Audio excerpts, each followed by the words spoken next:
We were spellbound by Starfield when it first came out back in 2023, giving it a full score in our review of the game. Our PS5 score was a point lower, not because of any issue per se, but rather because some of the problems that plagued the original game were still a part of the experience, despite nigh on 3 years of fixes stemming from feedback from a community of players that seems split right down the middle in terms of opinions about it. Now, you might think that a bunch of people who like the game as much as we did would obviously be okay with its problems, but that's far from it. It's just that we think that love it or hate it, Starfield doubles down on the kind of experience it wants to be, for better or for worse. It's a divisive title, not because it falls into the binary viewpoint of good or bad, but because it chooses to be strong in ways that come with specific trade-offs. Its very strengths are a double-edged sword here, the magic of what it truly is clashing with the frustrations that its formula brings to the table. Wondering how that could be? Well, join us on a trip through Starfield's star-studded landscape and find out why it has been praised and belittled for just being itself. The grand scheme of things. Let's start with Starfield's size and scope. Its world is a literal galaxy just waiting for you to engage with it. As a sci-fi adventure aimed at letting you carve out your own name in the stars, it's astoundingly large and deliciously grandiose. Its ambitions rival its size, and perhaps even help define it with the magic of hopping between systems as you engage with the many factions you come across, their quest lines and other distractions making your time with it an adventure that even you can't really predict from moment to moment. There's also its emphasis on player agency, with the world at your fingertips and a ton of things for you to do at any given moment. There are factions to choose between, ships to build, planets to scan and learn more about before you visit them, smuggling, mining, and of course the RPG side of things to allow you to truly make your character feel like an extension of yourself. A small but shining speck among the stars. It's a fantasy that truly puts you at the center of it all, while still impressing upon you that you're only a part of a larger universe. Now, that's all well and good, but we can see where players who didn't resonate with these strengths are coming from. The game's scale should have felt seamless, but its systems dictated that the massive universe you're let loose in was fragmented into menus that got in the way of hopping between planets, loading screens pulling you out of the spell that it cast on you. Its universe felt like a collection of different maps, none of them which fed into each other for players who were unable to find their footing. The very freedom that we love so much could feel like the game refusing to connect with its spacefarers. Players diving into it around the time of its release were used to their games easing them into whatever the experience was actually selling, instead of leaving them to discover it all on their own terms. Where other titles provided carefully curated journeys, Starfield was about the journey itself, a distinction that would take time many of its players did not really have at their disposal to make. The game's size, meant to inspire a sense of awe and wonder, felt like it was deliberately placing walls that its players had to get past. The freedom that was meant to allow players to craft their own adventure felt like they were left adrift among the stars, without a clear path to the destiny they knew was waiting for them in the blackness of space. It was a game that asked for time that many of its players could not or would not choose to give it. Learning to love it. Now, we'll be honest, we're pretty clear on why so many of you didn't click with Starfield right off the bat. Its systems can get overwhelming at first glance, and it does take a bit of time to settle into a routine that works for you, but once you do get there, the game opens up into something you might have even adored. The faction questlines we mentioned earlier? Well, we couldn't get enough of them in this game. The same goes for the slow burn of building our characters from the ground up, engaging with the side content, and the sense of just existing in a world outside of the real one, but just as diverse and unpredictable.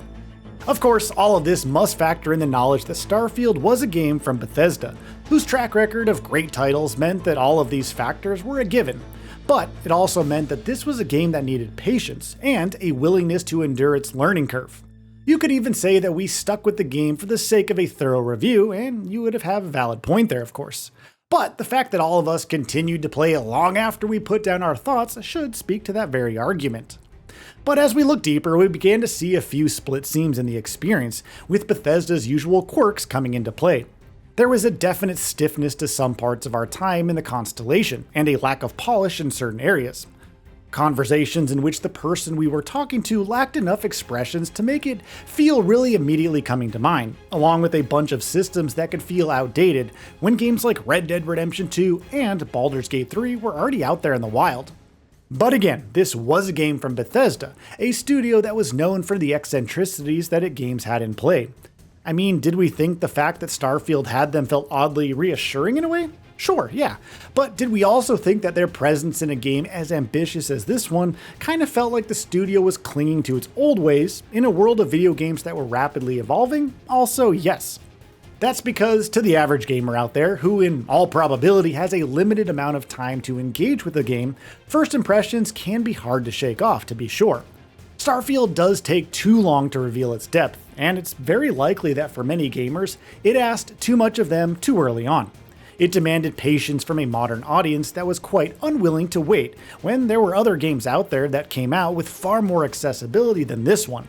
Understandable, yes, of course, but it was also sad to see so many potential fans miss out on all the fun. But, I mean, what exactly were they missing?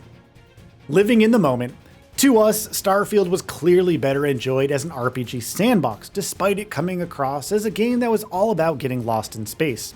We found joy in engaging with its many factions, navigating the complexities that arose from such interactions along with choosing between all the possibilities for our characters that were laid out in front of us sort of like a very enticing buffet. We bought homes and we bought ships, choosing to express ourselves on the ground while our forays out into space were designed to serve specific goals that we had in mind. But we can see how people who expected to be flying off into the unknown could have felt let down by a lack of organic discovery in the early hours of the game, and in how its moment-to-moment gameplay seemed geared towards keeping their metaphorical boots firmly on the ground. To those players, the pull of gravity on the planets they were exploring might have felt too strong for them to shake off, and rightly so. It was a matter of mismatched expectations that was a major source of the backlash it received. And with the game finally dropping on the PS5, we expect that the same old arguments are going to be hashed out between all of the newcomers diving into the adventure for the very first time.